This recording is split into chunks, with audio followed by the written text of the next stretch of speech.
Guru Brahma, Guru Vishnu, Guru Deva Maheshwara, Guru Sakshat Parabrahma, Tasmai Shri, Guruve Namaha.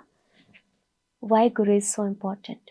Why teacher is very important in our life? No matter what age group you are, and especially if you are a kid. This program is for especially parents, teachers, and all children, all students.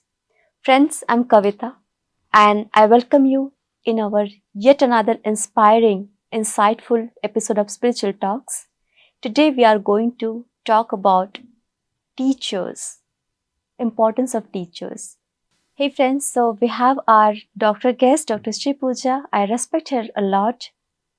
So without much ado, hello doctor, welcome. Thank you. So Dr. Shripuja, what you would love to suggest a teacher how the beginning should be, and this time is very much important for student because they must be waiting for their result, how they must be very much anxious, in a fear, or few may be very much excited also. So how should be this period for a teacher, how they should treat a kid? Thank you so much, Kavita, for calling me onto this wonderful show. The smile on my face is not going because it's result time. Though I've not written any exam, I'm very excited about it. So, result is always like an anticipation, like how we anticipate something coming up in the future. It's not here right now, but then we are anticipating that the result would be great or the result would be bad. Will I go to the next class or not? Children are going through so many levels of excitement, also different levels of anxiety. So, first thing I would like to tell the children here is what you've done your best. Whether you have studied last minute, you've done your best. If you have studied throughout the year, you've done your more the best. And if you have not studied and still made an attempt, you have done what you need to do. So what has been done is over. Like it's like a full stop. So right now, look forward for the result.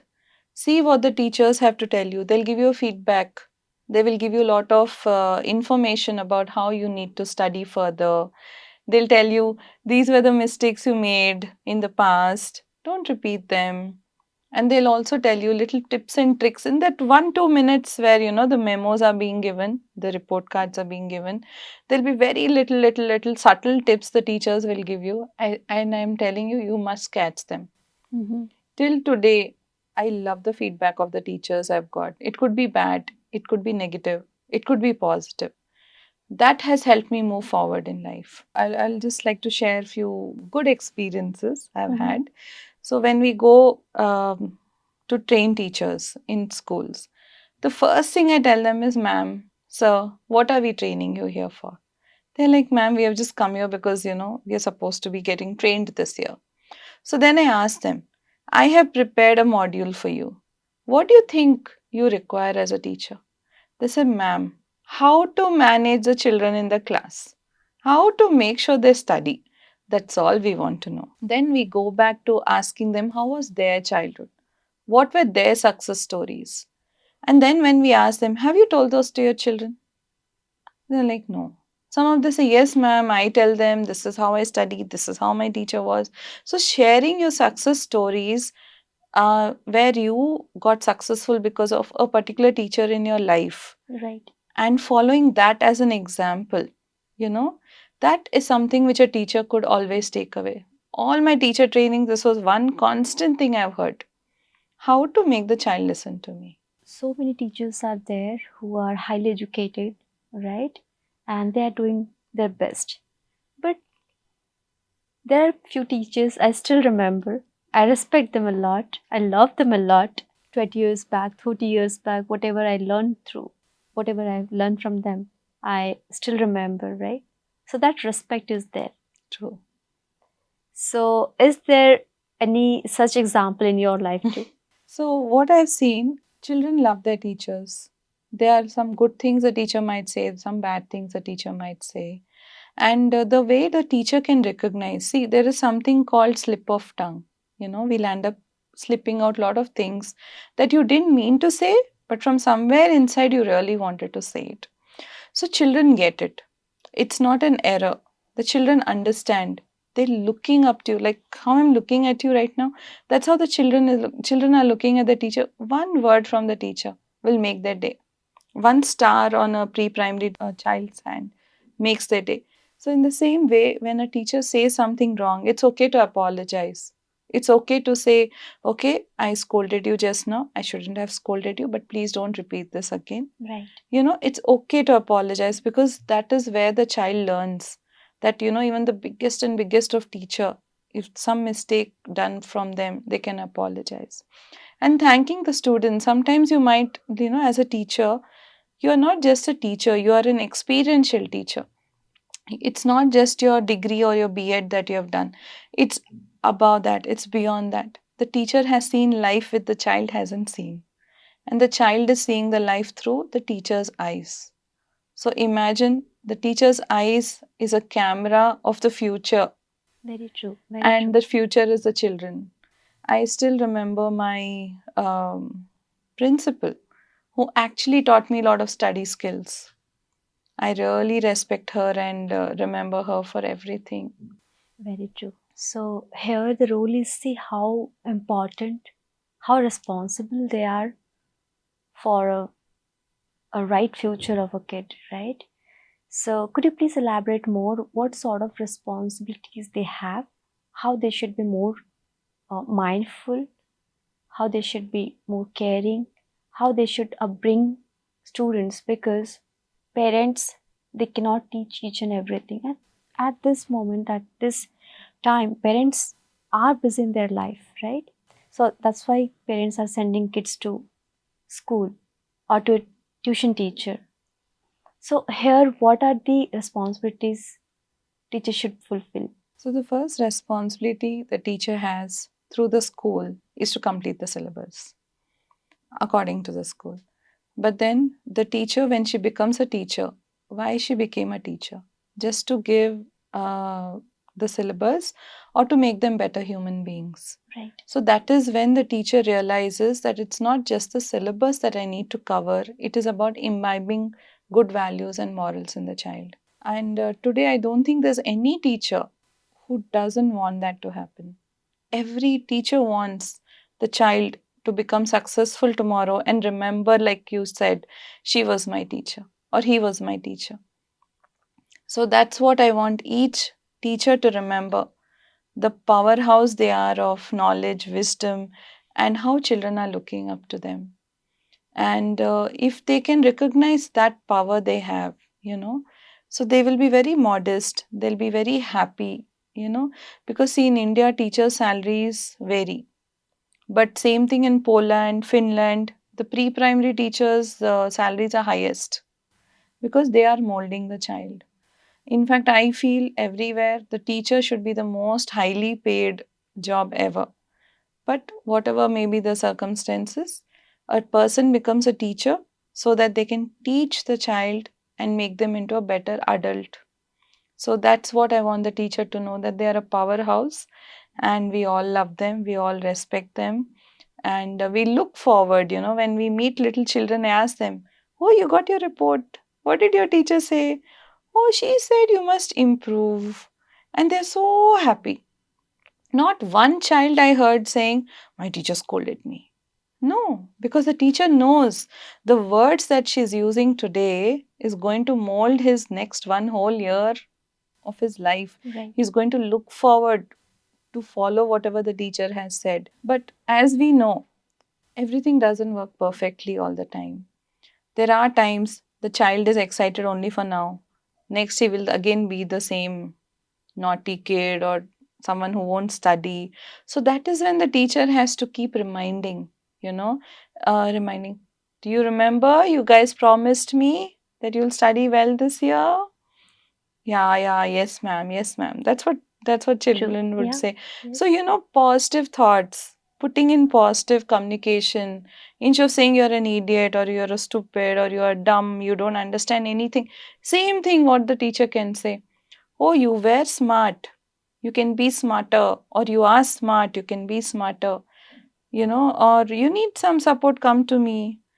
Okay, who all have doubts, come to me. So basically, Instead of telling someone that you're slow or you're not able to understand things, make them part of your, like a project. You're not alone. Teacher needs to know she's not alone. She needs to know that the class is with her.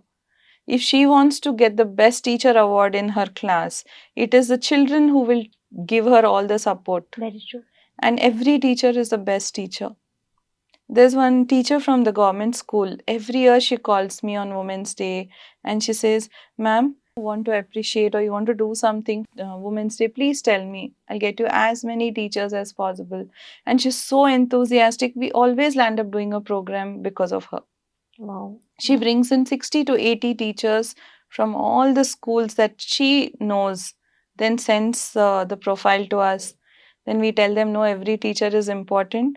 Let us nominate 100 teachers and let's give all of them. It's only to appreciate them for who they are for our Very life. true. Very true.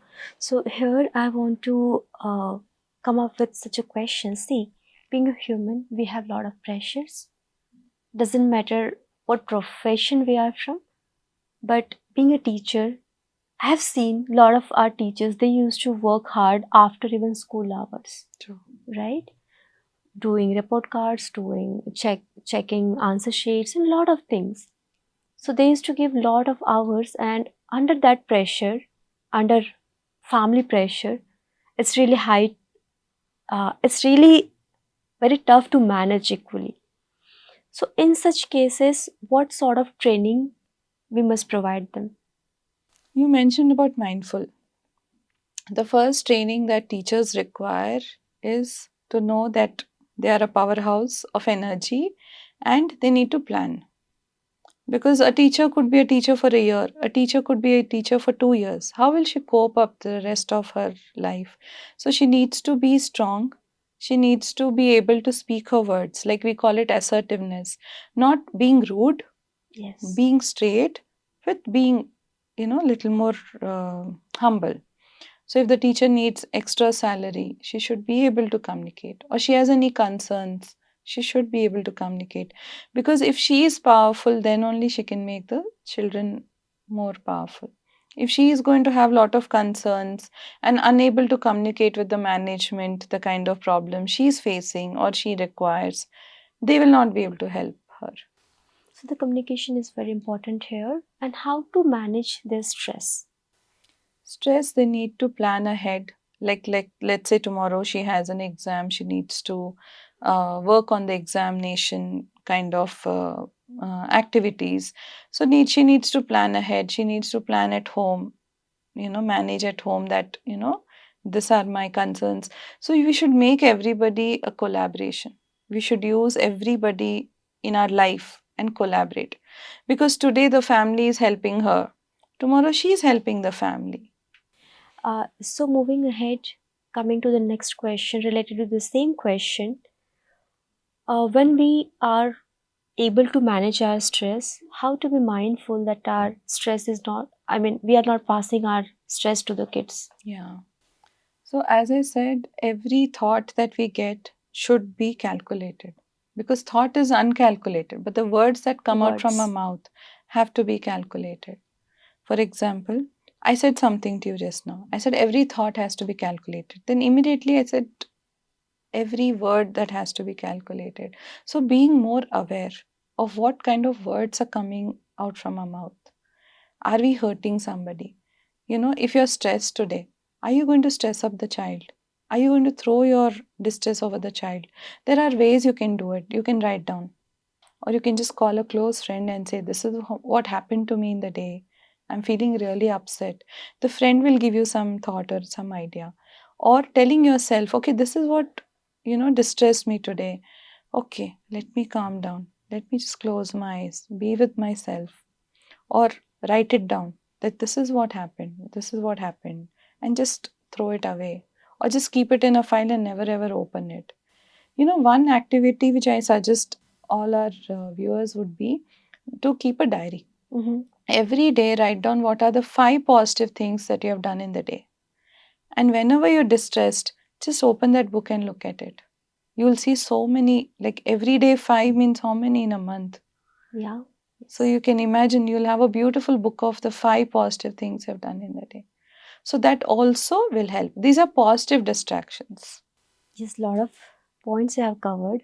So before closing our conversation, see, there are a lot of distractions for a kid, right?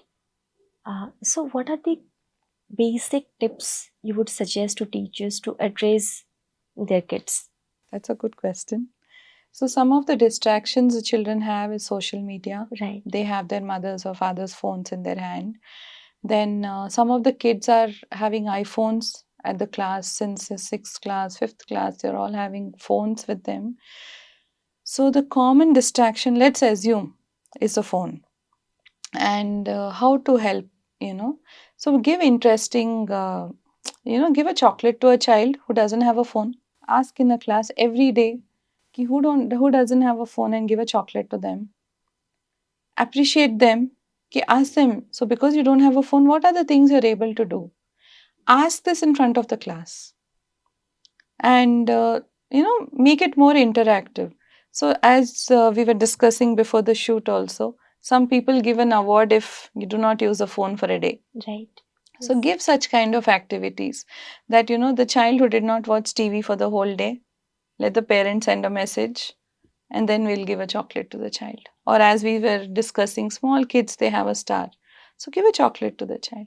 So make it not like a painful thing that you should not, instead of saying you should not do be on social media, or you should not be on television, and this is what you should do. What did you do? So making it more into an interactive and a pleasant thing. So the child should say, I will also not do. I still remember this instance. I wouldn't like to name people. In my 10th, I came up with this idea of not watching TV for a month. Mm-hmm. I told everybody that I'm not watching TV for a month.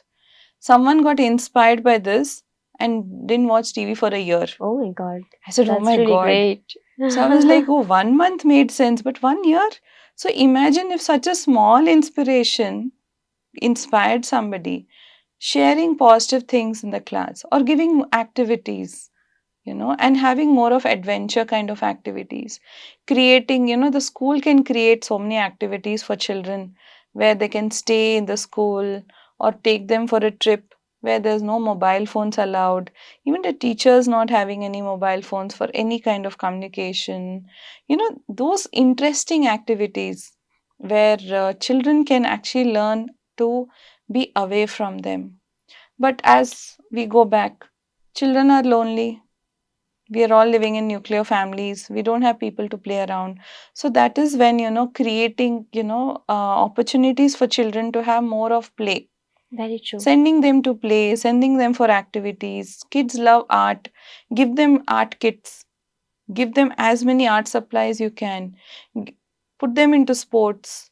Give them, free kind of activities. And TV could be a half an hour thing or a 1 hour thing on a Sunday.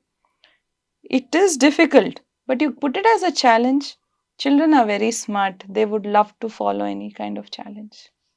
Yes, and at the cost of some appreciation or some gifts, they would definitely do. And this point is really, Dr. Shripuja, I must appreciate. I've just been to Wonderla. I've seen like a school they are taking, maybe in class there.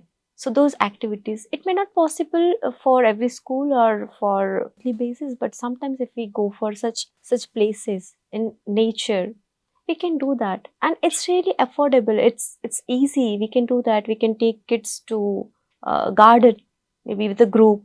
So this kind of activities or games or indoor games, these are the more uh, great thing for them. True. And teacher in the teacher training or in a school meeting, parents meeting, they can discuss all these things openly. They can come up with such ideas, so that these things can help kids in a better way. True. Yeah, thank you for coming, thank you for sharing all your wisdom. And before closing, your message to our future generation, kids, and as well for teachers. So, thank you so much, Kavita and PMC channel for calling me. And I'm just one drop in the ocean. and there are many teachers around. And the would-be teachers, I look at every child as a teacher. So imagine if every child whom we are looking at or we are training, you look at them as a future teacher or a future president or a future prime minister, the kind of respect you'll give every child would be very different. And your child will show up in your kind of relation to them. If you relate them to a prime minister, they will become one. So, on that last note, I would say whatever you relate with them, that's who they become. So, let's make them. So thank you for sharing all your wisdom. These are really very much important points, how to, work on kids. And these responsibilities are not only with teachers, but parents equally and the entire society. So few movies we may, recommend them.